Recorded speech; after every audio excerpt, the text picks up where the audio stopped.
안녕하세요. 부동산을 쉽게 다양하게 깊이 있게 분석하는 부동산의 비밀입니다. 제 채널의 구독자님들의 상황은 다양합니다.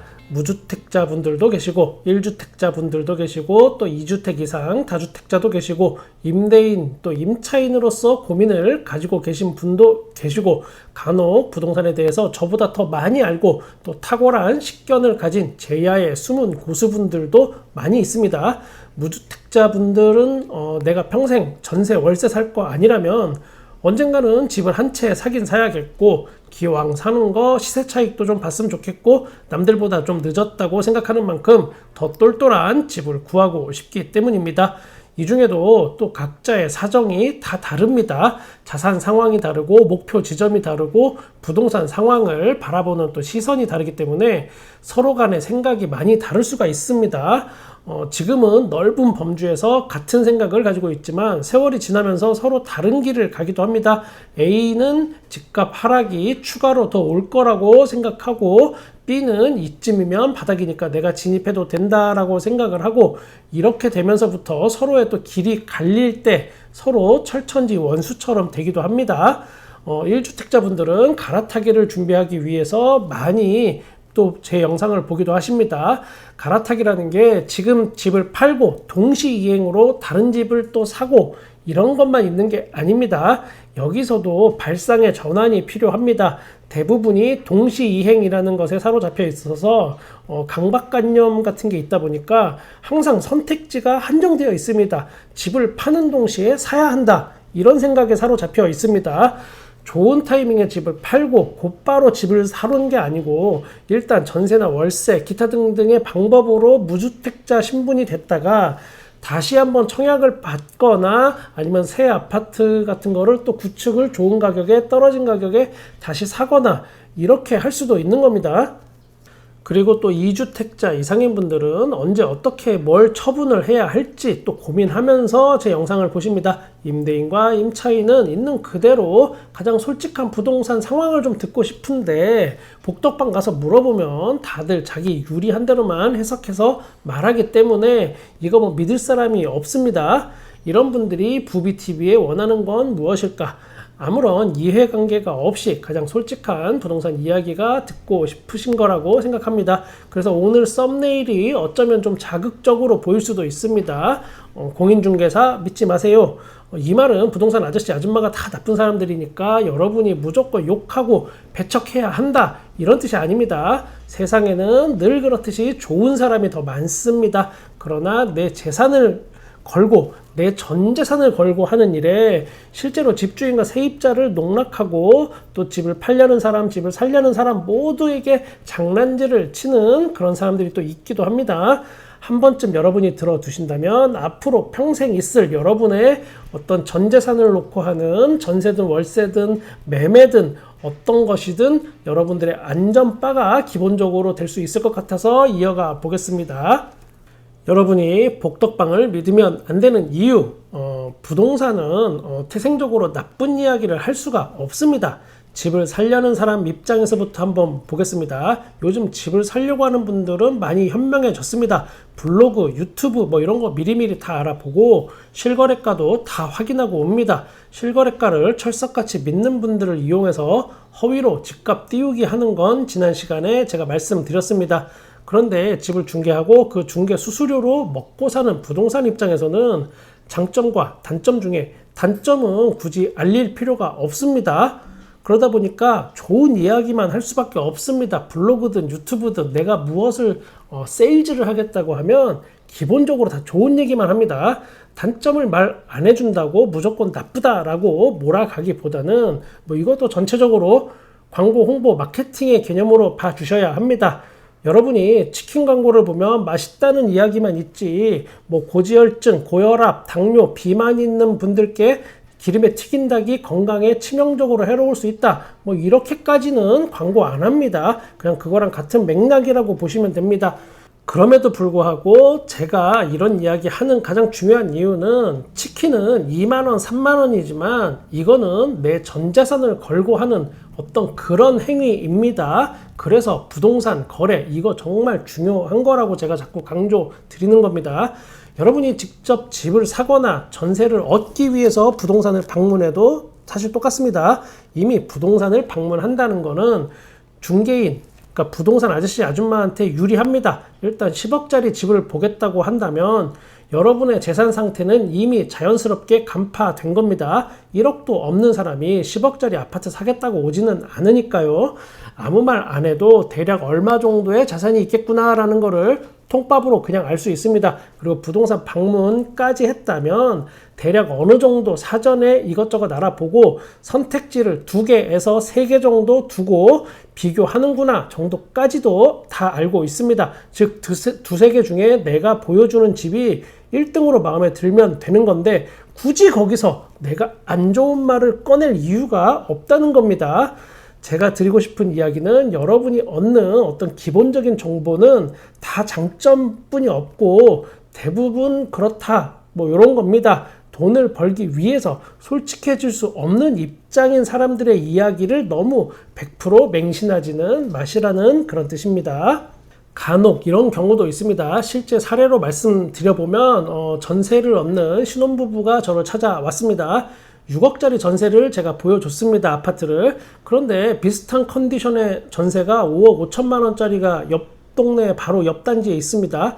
당연히 그 신혼부부는 5억 5천 전세를 또 보고 싶어서 저한테 얘기합니다. 그런데 그 집은 그 전 세입자가 부부싸움을 좀 심하게 했습니다. 그리고 안 좋은 결과가 그 집에서 있었습니다. 사람의 생명과 관련된 일이 거기서 벌어진 겁니다. 그러다 보니까 그 집 집주인이 시세를 조금 싸게 내놓은 급전세입니다. 저는 그럼 이걸 어떻게 했을까? 이런 집도 뭐 결국은 누군가가 또 전세를 들어가서 살긴 합니다. 아무것도 모른 채. 그런데 제 손님을 불과 얼마 전에 뭐 한두 달 전에 있던 그런 안 좋은 소식이 있던 집에 넣고 싶지는 않았습니다. 간혹 손님들이 저를 의심하기도 합니다. 제가 중개수수료 더 받으려고 꼼수 피운다라고 생각할 수도 있습니다. 충분히 그럴 수 있다고 생각합니다. 5억 5천만 원하고 6억은 중개수수료 요율이 다르기 때문에 중개수수료가 꽤 차이가 납니다. 그래서 돈 더 벌려고 저러는구나 이렇게 의심할 수 있다고 저는 생각합니다. 그러면 이런 일이 있었기 때문에 이 집을 권하지 않는다라고 솔직하게 말하면 되잖아, 손님한테. 이렇게 생각하실 수도 있습니다. 그런데 동네 장사하는 부동산 입장에서는 이런 이야기 손님이든 누구든 이야기 잘못 꺼냈다가 미운 털 박힐 수도 있기 때문에 이게 말하는 게 사실 쉽지 않습니다. 이번엔 집주인분들 내지 미래의 집주인분들도 알고 계셔야 할 이야기입니다. 간혹 어디 아파트 단지 부동산에 가면 얼마 이하 매수 문의 안 받음 뭐 요렇게 적힌 곳이 있습니다. 뭐 10억 이하 매수 문의 안 받음, 15억 이하는 안 받음 뭐 이렇게 황당하다고 생각하시겠지만 이런 경우는 뭐냐면 어디가 낮은 얼마에 거래가 됐다, 금매가 거래됐다 라고 언론이나 유튜브에서 이야기를 하면 그 동네로 사람들이 막 엄청나게 몰려옵니다. 그래서 똑같은 질문만 합니다. 평균 11억, 12억에 거래가 되던 동네에서 급작스럽게 10억 이하, 9억에 막 거래가 됐다고 하면 실제로 그 동네 부동산들은 일하기가 힘들 정도로 전화통에 불이 나기도 합니다. 전화로 뭐 9억대 집 있으면 매수할게요 이런 문의만 오니까 그냥 밖에 탁 하고 써붙인 겁니다. 여러분이 예상하시는 것보다 이런 문의 굉장히 많이 옵니다. 특히나 신축 아파트 입주장이나 서울과 수도권의 유명한 대단지 아파트 단지들에선 이게 훨씬 심합니다. 어디라고 제가 콕 집어서 이야기 안 해도 아마 여러분은 다 아실 거라고 생각합니다. 거기 이야기 맞습니다. 실제로 그 가격대에 매물이 없는데 그런 문의만 오니까 귀찮아서 그런 걸 수도 있습니다. 그리고 또 하나, 이렇게 해놓으면 누가 좋아할까? 그 동네 집주인들이 엄청 좋아합니다. 입주권이나 분양권 매도할 때 부동산에 내놔야 하는데 얼마 이하 문의 매수 안 받는다 뭐 이렇게 탁 써붙인 복덕방이 만약에 보인다면 집주인이나 조합원 입장에서는 굉장히 그 복덕방이 기특합니다. 그래서 그 복덕방에만 매물을 내놓을 확률이 높아집니다. 즉 매물을 확보하기 위한 일종의 낚시질일 수 있습니다. 복덕방의 성패는 바로 매물 확보에 있다고 해도 과언이 아닙니다. 이런 경우 그 동네 집주인들, 조합원들한테 강력한 임팩트를 줄 수 있고 남들보다 손쉽게 많은 매물을 확보하고 돈을 벌 수 있습니다. 매물 확보 이후에 실제 중개를 하면서 집주인한테 가격을 후려치는 스킬, 요거는 또 다른 문제입니다. 그런 스킬 장사 좀 한다는 부동산한테는 일도 아닙니다. 아, 사모님, 그거 12억에 내놓으셨잖아요, 전에. 이거 제가 사모님한테만 얘기하는 건데, 사실 요즘 분위기가 심상치가 않아, 이게. 아이고, 얼마 전에 최저가 거래된 거 있잖아요. 그거 동대표가 팔고 나간 거잖아요, 그거. 나한테 그냥 비밀로 해달라고 그렇게 당부하고 그러던데, 지금 제가 뭐 말을 안 해서 그렇지, 지금 네이버 부동산에 광고 안 한 물건이 막 10억짜리가 있고 막 그러거든요, 사실. 아, 요즘 금매 막 나오고 이러네. 이걸 어쩌지? 혹시 뭐 사모님은 뭐 급하지 않다 그러시면 그냥 12억에 좀 더 이게 해봐요. 우리가 좀 더 해보고, 저는 뭐 그래도 괜찮다고 생각해요, 진짜. 12억. 아이고. 근데 10억 5천에 이거 있으면 바로 사겠다고 하는 신혼부부가 마침 여기 부동산에 대기하고 있네요. 일단은 제가 사모님한테 제가 맨 처음으로 내가 전화 드린 거예요. 내가 지금 사모님 딴 집엔 전화도 안 했어. 내가 사모님한테는 처음 전화한 거야. 내가 이제 이거 끊고 다른 집에 이제 하나씩 뭐 연락해 봐야지 뭐. 아유, 급하게 생각하죠. 급하지 않으면 12억에 제가 좀 더 해볼게. 아이, 그렇게 급할 필요 없다니까. 아이, 뭐 알았어요. 그러면 뭐.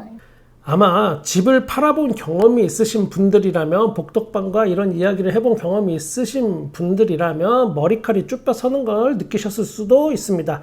이렇게 전화 몇 통 돌리면 그 중에 하나 걸리는 집주인 꼭 있습니다. 저의 어떤 혼신에 메소드 연기력에 심취하셔서 내용 정리가 안 되는 분들이 계실까봐 간단하게 정리하면 1. 집주인들이 좋아할 만한 짓을 골라서 한다, 일부러. 2. 그러면 비싸게 팔아줄 거라고 믿는 집주인들이 나한테 막 몰려든다. 3. 필요에 따라 가격은 언제든 내 맘대로 후려칠 수 있다. 복덕방도 집값을 여기까지 올려놓은 데는 반드시 책임이 또 있습니다. 제가 볼 때는 우리가 집을 사거나 전세를 얻을 때 이 부동산 저 부동산 막 돌아다녀 봅니다. 집을 팔고 싶은 집주인도 똑같이 마찬가지입니다. 이 부동산 저 부동산 막 상담을 합니다. 요즘 시세가 얼마냐고 여기저기서 한번 물어봅니다.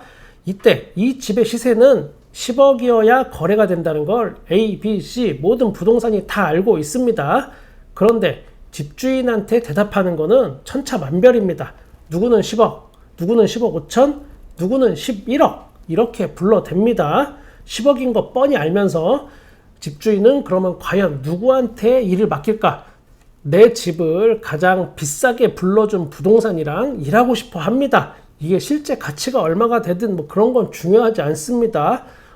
ABC 부동산은 또 실제 가치가 10억인 줄 알지만 그 일을 따내기 위해선 이렇게 부풀려서 11억이라고 높여서 말해주는 게 유리하다는 걸 알고 일부러 그 짓거리를 하는 겁니다. 또 하나, 대부분의 부동산은 앞으로의 부동산 가격을 굉장히 긍정적으로 말합니다. 약간 상승 비슷한?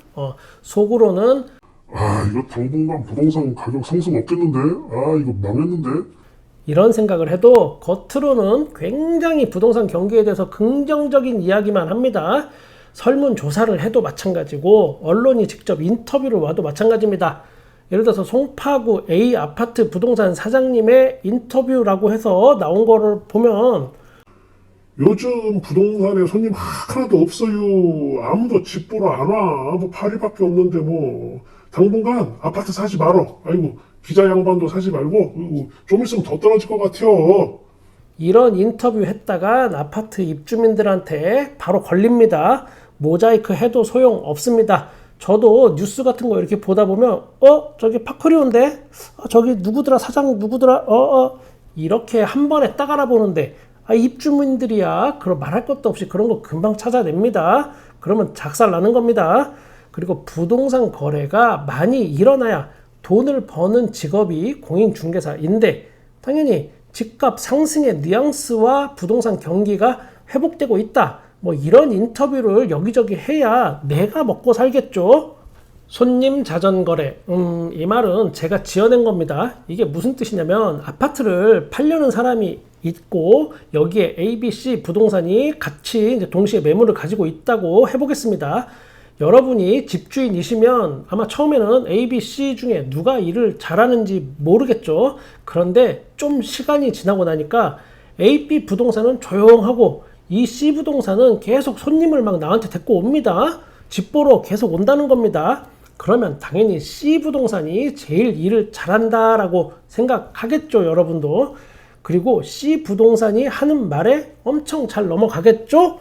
여기서 실체는 C 부동산의 어떤 손님 자전 거래일 수 있다라는 겁니다. C 부동산이 자기가 아는 동네 친구, 뭐 친척 또는 저기 멀리 아는 뭐 공인중개사, 복덕방 사장, 동기 뭐 이런 사람 등등을 손님으로 위장해서 계속 요 집을 보러 오는 겁니다. 가짜 손님으로. C 부동산의 꼼수에 걸려든 집주인은 그때부터 꼼짝없이 당하는 겁니다. 만약 A 부동산이 손님을 맞춰서 그 집을 팔 것 같다라는 걸 C 부동산이 어떻게 알게 된다면 집주인한테 또 계속 가스라이팅을 합니다. 가짜 손님 또 막 데리고 가면서. 그러니까 A 부동산이 10억에 손님을 맞출 것 같다 그러면 가짜 부동산 손님을 데리고 가서 10억 5천에 이 집 살 사람이라고 해서 딱 데려가는 겁니다. 이렇게 가스라이팅을 하면 뭐 꼼짝없이 그 거짓말에 그러니까 집주인들은 다 넘어가는 겁니다. 제 구독자님들은 무주택자부터 다주택자까지 다양한 분들이 계시기 때문에 제가 종합적인 이야기를 해봤습니다. 이것보다 더 많은 꼼수들이 판치는 게 바로 복덕방 세상입니다. 우리 구독자님들은 당하지 마시라고 제가 한번 이야기해 본 겁니다. 이거보다 더 많은 거를 앞으로 또 이야기할 텐데 제가 걱정되는 건 그겁니다. 이렇게 알아낸 거를 또 악용하는 사람들이 또 생길까봐 그게 좀 걱정이긴 합니다. 물론 이런 부동산은 굉장히 일부이고 좋은 부동산이 더 많습니다. 저는 여러분의 부동산에 끝까지 함께 하겠습니다. 구독과 좋아요 감사합니다. 부동산의 비밀이었습니다.